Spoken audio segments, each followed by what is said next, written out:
I'm so bored. What about reading a science book? Oh, this is about chemistry. Hello everyone. Do you know why do we study chemistry? Let's find out. What is chemistry? Chemistry is the study of substances. Everything has substances in them. This, or this. Everything. Chemistry is everywhere.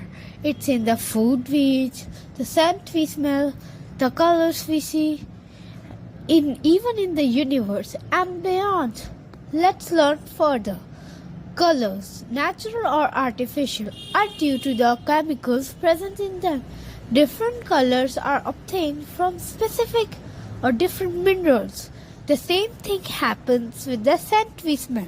For example, the smell of lavender is due to a chemical or compound present in it called aeonin, which is also present in grass and raspberry. Also, the smell of banana is due to isoamyl acetate.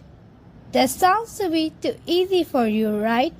So, if we go advanced, then the definition of chemistry would be that chemistry deals with structures, properties, and transformations of substances. That's all.